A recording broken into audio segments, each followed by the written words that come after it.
You're listening to the Heavy Duty Parts Report. I'm your host, Jamie Irvin, and this is the podcast where you will get expert advice about the heavy duty parts you buy and keep you informed about what's happening in the industry.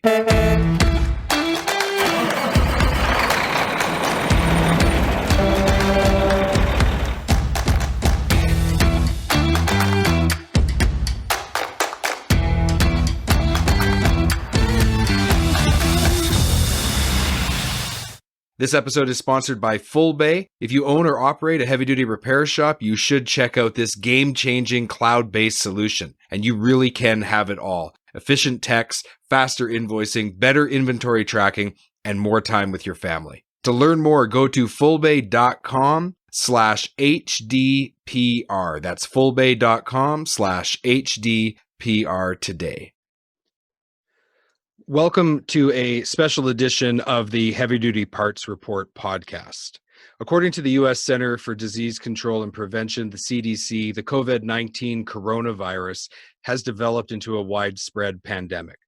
With growing outbreaks of diagnosed cases in many states in the U.S. and several provinces in Canada, and vastly large numbers of undiagnosed cases, there's certainly serious cause for concern. When we think about the closures of schools, the requests that we don't get together in large groups, the closure of events like sporting events and trade shows, and the risk to the most vulnerable people in our society, our older ones. This is definitely something that we need to take seriously. With the stock market crashing, there's a lot of uncertainty.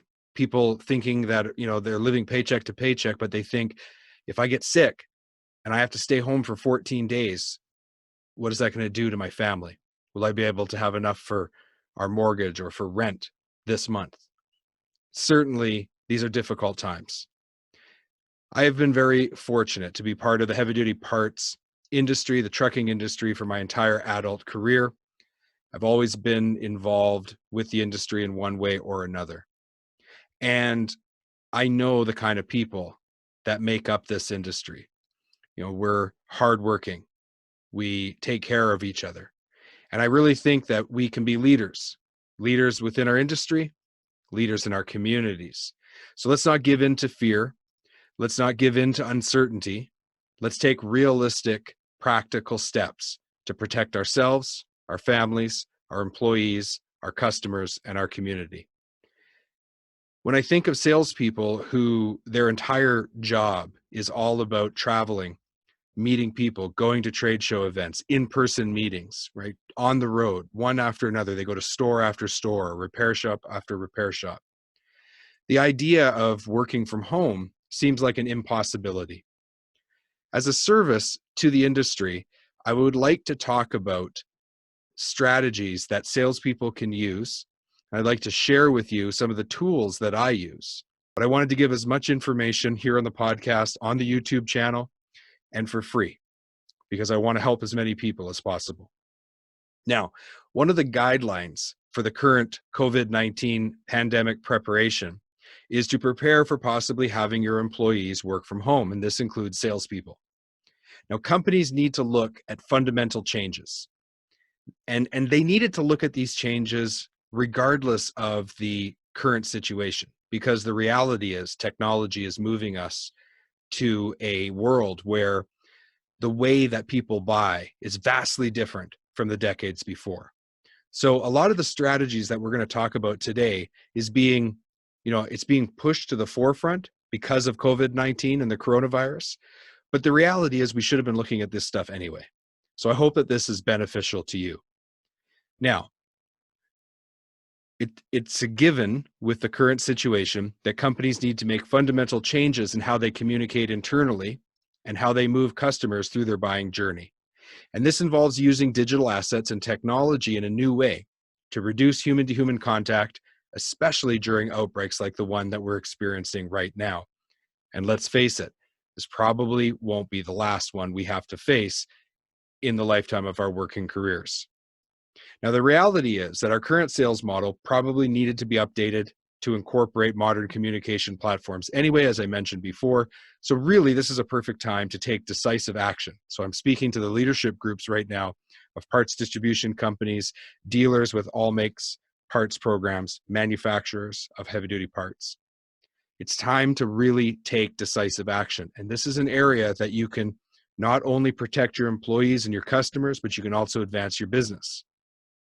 Now, according to Dr. Gleb Supersky, a disaster avoidance expert who we had on the podcast, forward-looking companies are already encouraging their workers to work from home as a result of the COVID-19 pandemic. And really, you should too. Now, Dr. Gleb continues, he says, that includes financing a wide variety of secure work-from-home services for your employees. Now, that's the end of that quote. The trucking industry and the heavy-duty parts business has always been a people business.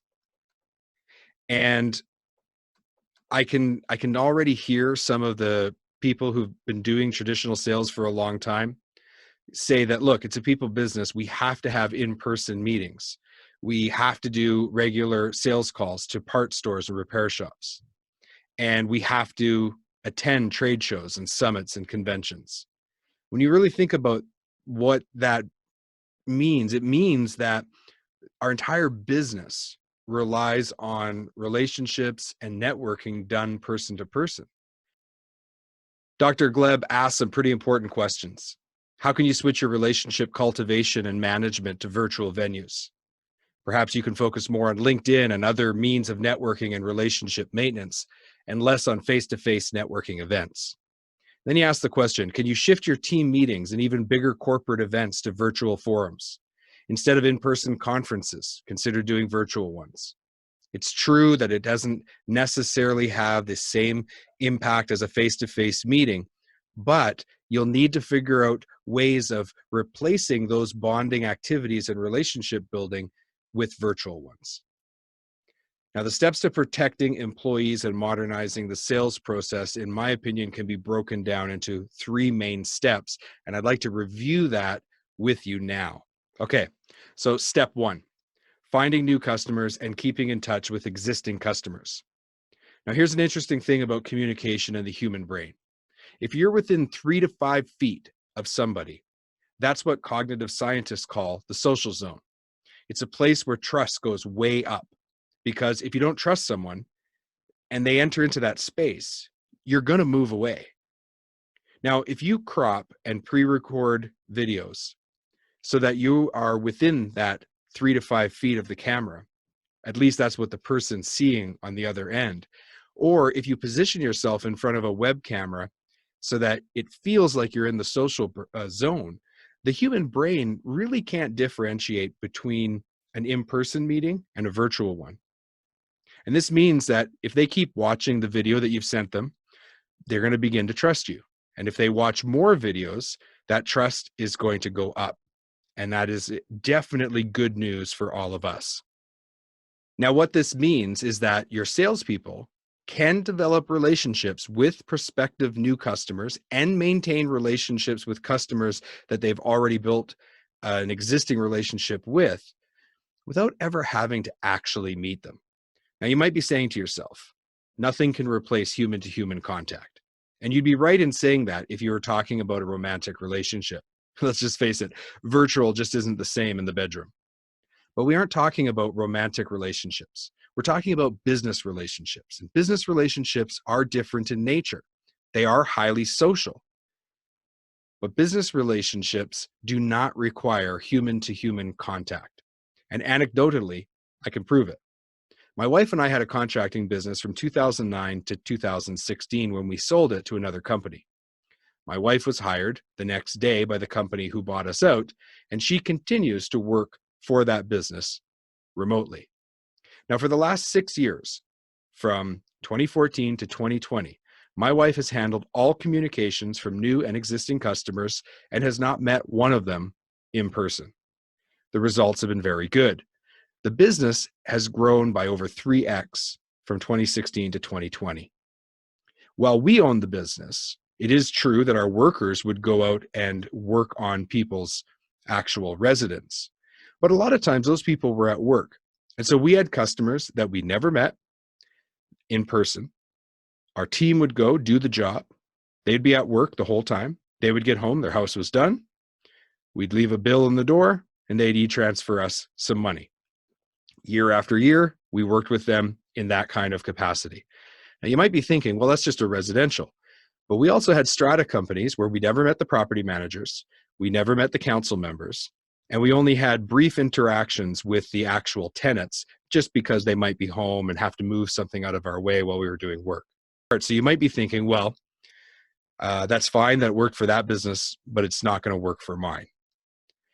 Well, I'd like to talk to you about my business now and what I've been doing and how that actually has worked. I've worked for a lot of different companies. I've done things the traditional way for most of those years. Around 2017, I started becoming very interested in podcasting, video, social media, and I wanted to understand how I could use those tools to accelerate my results. And I've been podcasting and using video for heavy duty parts since mid 2019. So not that long, only 6 months. Now, after only those few months had passed, and I had been creating content using audio, using video for the YouTube channel, and using video conferencing tools, I had an interesting thing happen earlier in 2020 when I went to some trade shows. I had people who I had never met before come up to me and give me a hug. Now, it wasn't romantic, I can assure you that. But what's the point is that these people who had never in person met me felt so comfortable with me that despite this being our first in-person meeting, they felt like they were meeting an old friend. And so a handshake and a hug ensued. Now, in the first quarter of 2020, I've created over $275,000 in deals for one of my clients using a 100% remote approach, meaning I'm not meeting with these people in person. Now, let me be clear. I still have plans of meeting some of my clients in person. And I'm not saying that you should completely remove person-to-person contact from your sales process. As an old proverb says, there's a time and a place for everything. But you could drastically reduce the amount of in-person contact that your salespeople have to have, and this could actually accelerate your overall results. Now, let me walk you through some of the digital tools that I use to communicate virtually with my prospects and customers and explain how I use those tools. So obviously, I think everybody is going to, not be very surprised that I'm going to start with social media. But I'm not going to talk about all the platforms. I'm just going to talk about LinkedIn. LinkedIn is the social media of choice for business professionals. Almost all of my network growth has come directly from this platform. I love LinkedIn because it allows you to create content in all the different forms. You can write articles, you can make posts with images, you can post audio clips, you can post video, and also you can connect with people in the trucking industry at scale. LinkedIn is where it's at. Now, the next tool that I use, and again, this won't be a surprise, but there is a bit of a twist on it, and that's email. Now, email was supposed to be long dead and replaced by some of the modern tools that we have had developed over the last 10 or 15 years. But email still remains the cheapest, most efficient, easy way to communicate with people. Once you've connected with someone on LinkedIn, it's a good idea to try to move the interaction off of the platform and onto email. One, it allows you to control who you have in your database, because LinkedIn could change their algorithms tomorrow and limit your reach. And two, and this is where the twist comes in, it allows you to use video to be able to embed videos into your email and have that social zone connection while working with prospective clients, working with existing clients. So how I added this element to my emails is I use a software called Vidyard, Vidyard. This allows me to create personalized videos very quickly and share them in emails. It allows me to embed the video with an animated couple seconds at the beginning so I can wave or I can put a sign or something that kind of indicates that this is for that person. I also put video in the subject line because Research has shown that if the word video is in the subject line, you'll have a 49% higher open rate. These personalized videos can be used before and after each interaction with your prospect or customer. And that's a really cool feature to personalize the entire experience. Now, if we're not meeting people face-to-face, what kind of interactions are we having? Well, that brings us to video conferencing. And a lot of people use Skype, but taking video to the next level involves using one tool or another. Like I said, some people use Skype. I personally use Zoom, and I use Zoom for several reasons. So one, it provides people with a one-click link, and they don't have to download and install any software. Two, Zoom allows me to have like 50 people on there, or more even, I think. The reality is I probably never have had more than 3 or 4 at any given time, but if I needed to do a big conference call, I could, and that's important to me. The audio and the video are typically crystal clear. Now, I did upgrade my webcam camera to a Logitech, but it wasn't that expensive, and it made a big difference in the actual quality of the video because it allows me to record in 4K. There's a chat feature inside of Zoom while you're having a video call where you can share links, you can share information very quickly and easily, and you can share your screen, and so can your guest. So if there's something that you need to actually show them, you just click a button, share your screen, and they can see it. And you can record the entire call if you desire, and if you've gotten permission from the people on the other end. Now, when you bring these 3 tools together, you have something that's actually quite powerful. But you still have to be able to schedule meetings. And with many salespeople today that are using the traditional, in-person sales approach, they're still using what I call interruption sales calls, where there's no appointment. They're just walking into a parts store, walking into a repair shop, and interrupting the work to have a conversation with an existing customer or a potentially new customer. Using a virtual strategy forces you to abandon interruption sales calls. It makes you have to make an appointment. And this is a good thing. And I use an appointment calendar app called Calendly, Calendly. Now, Calendly allows me to put my availability in the calendar, sync with my Outlook calendar, and provide people that I want to meet with a one-click link to book appointments with me. They click on the link, my calendar opens, they see when I'm available, they find a time that works for them, they book the appointment. I'm also able to embed the link to Zoom so that it's right there inside of the invitation. So they book the invitation, or they book the event with me, the meeting, and then they have the link and they're able to use the Zoom function to video conference call with me. So this really, when you take all of these tools and you put them together, empowers you to actually get a lot more sales calls done in a day than if you're traveling. And we'll talk a little bit more about what kind of results you could get. But before that, I want to go to step 2, which is the buyer's journey. Now, according to a recent survey of US consumers, 82% of consumers don't want to speak to a salesperson until, and that's the key word, until the sale is made. The reality is that things have changed. The way people want to buy has changed, and it's imperative that you structure your buying journey for your customer in a way that they want to buy. If you're trying to sell in a way that they don't want to buy, you're going to have a disconnect and you're going to push customers away. But if you align your process with the way people now buy, you're going to have more success. Now, what does the above survey results actually tell us? It actually tells us 2 very important things.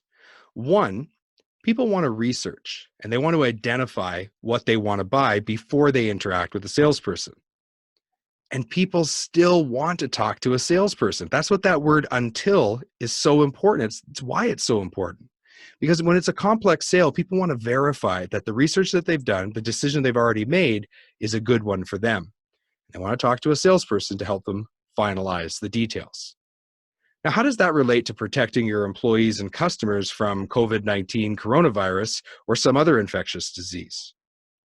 Well, what it means is that your customers want to be provided with the information required to make that buying decision, and they want a roadmap of the buying journey, and they want that information on demand. They don't want to have to talk to a salesperson to start the decision-making process of buying from you. So I want you to think about this. What would it be like if every time your salespeople spoke to a prospect, they were well informed about your products and services and they were ready to buy? If you take out all the barriers to doing business with you and you provide your prospects with a logical, clearly defined buying journey, you can create that reality. The way to accomplish all of this is through video. Now, video has never been easier or cheaper to produce. And the best part about video is that it is always available once it has been posted on your website, on your YouTube channel, and your social media platforms. It not only communicates information, but it also creates the ability to communicate emotion. Now, imagine your website. We're on the homepage, and prominently displayed on your homepage is an embedded video. This is step one in your customer's buying journey. By taking the first step, your potential customer starts an automated process, a chain reaction where your prospect is given all the information they need to make a buying decision, and you're removing all the barriers by communicating with them. But not only have you provided the prospective customer an automated process that they can take advantage of, at every single point of interaction, you give them the ability to have the full access to your video library and binge watch if they so choose to. I mean, who are we to slow down the buying process? Now, this is where the word until in those survey results becomes really important. At every point of contact up until this point in time, not only have you provided your prospect with the ability to binge watch all of the library of content you've made, but you've also clearly labeled where they can ask for a salesperson to contact them. So let's move to the point in time when they've asked a salesperson to contact them. Doesn't mean you have to do it in person. And why have they asked for that salesperson to contact them? Well, it's because in their mind, they've already made the buying decision. They want to do business with you, but they want some help to make sure that whatever they've selected actually fits their needs and they haven't missed anything. And that's where a salesperson can finalize the sale and help them move through the end of the buying experience. What I love about this is that the video has done all the heavy lifting for your company and for the salesperson. And as a very important bonus, but it's not a bonus. It's very, very important considering the fact that we're living through a pandemic right now. Designing a sales process like this protects your salespeople and your customers from infectious disease. So if you are selling the way people want to buy, they're going to respond to this kind of process, this kind of opportunity to do business with you, to learn about you. They're going to respond and they're going to do more business with you. Again, I'm not saying that this will 100% replace all in-person meetings, but it could drastically reduce the number of meetings. And that has the double effect of, one, protecting everybody from infectious disease, which is important, especially right now, but also facilitates your salesperson to do more sales calls in a day because there's no travel time. Now, I want you to see how this all comes together into a strategy that protects your employees and customers and drives results. Anecdotally, I want to again demonstrate the value of this strategy. One of my clients 5 years ago tried the traditional sales approach when they first founded their company. And what they found over a couple of years is that their salespeople on average were able to close 3 to 4 deals a month. Well, 3 years ago, they switched to a 100% remote, 100% virtual sales approach. Basically what we're talking about here. You know what the results were? Each salesperson on average is now doing 20 deals a month, and that put them on one of the fastest growing companies in America list a couple years ago. So if it worked for them and they're in the heavy duty parts industry, it can work for you. And as I mentioned, I personally have brought in nearly $300,000 into one pipeline, just one of the pipelines I'm working on, for one of my potential customers using this strategy. So it works for them, it works for me, it can work for you. Okay, so here's the whole strategy from start to finish so that you understand how it works. So at the beginning, you want to connect on LinkedIn. And the best way to connect with someone is to like and comment on their content, which then puts you on their radar. They often will reciprocate, like something that you've done. And then you can reach out to them with a connection request, and they'll most likely accept it. At that point, you can start messaging directly to the person. And this allows you to start the process of moving them off the platform into your own personal network. You start that process by asking to send them an email that provides some value. This means that instead of you writing an email that basically says, hey, look, this is who I am, this is the company I work for, these are all the great things we do, our features and benefits, we've got experienced salespeople, and that makes us better than our competition, let's have a meeting. You don't take that approach. Instead, write an email that basically says, do you have this problem? Here is some information that demonstrates my knowledge about the problem and the solution that we provide, and educates you about how you might be able to solve this problem on your own. But if you need help, we're available. If you think this is a good fit for you, let me know. I'll send you an interesting video and we can talk about getting an appointment. This is a completely different approach. Right away, the person's going to recognize, yeah, that is a problem I have. And yes, they do seem to know what they're talking about, so they probably have solved it. And yes, I am ready to talk to someone about that, but I'd like to learn more first. Oh, great, I don't have to talk to a salesperson. They're willing to send me a video, and the whole process begins. And once the person has watched one video, now it might take 7 variations of that email structure with 7 different problems, all related to the one central problem that you solve, before the person puts their hand up and says, yeah, I'd like to book an appointment. Once you've been given the green light that the person is interested and wants to speak to someone, then you send them an email with a link to your calendar, and you get that first appointment on the books. And you use your video conferencing tool like Zoom to have that meeting. Puts you face to face with the person. You can see them, they can see you, you can see their facial expressions, they can see yours. You get into that social zone and trust starts to really go up. Final step, finalize the sale. All that's left at this point to do is to answer any questions your prospect has and finalize the sale. Once the sale is made, I really do recommend using personalized videos post-sale to just follow up with the customer regularly and make sure that everything worked out the way they hoped it would. It's also a good idea to continue to like and comment on their LinkedIn posts, showing your support. This has a double effect, though, because they'll continue to like and comment on yours, which boosts the algorithm for your post and helps you find more prospective customers. So I'd like to end this with a couple questions. So I'd like to end this special episode of the Heavy Duty Parts Report podcast with a couple questions. Can you change your sales approach? Can you protect your employees and customers from infectious disease? The answer is yes, but you can do more than that. You can also transform your results by maximizing your salespeople's efficiency and giving them the tools to drive their results up, selling the way people want to buy. As a way of a closing statement for this episode, I want to just tell you that I deeply am feeling the loss that families must be experiencing when they've lost loved ones to this pandemic flu. It's terrible.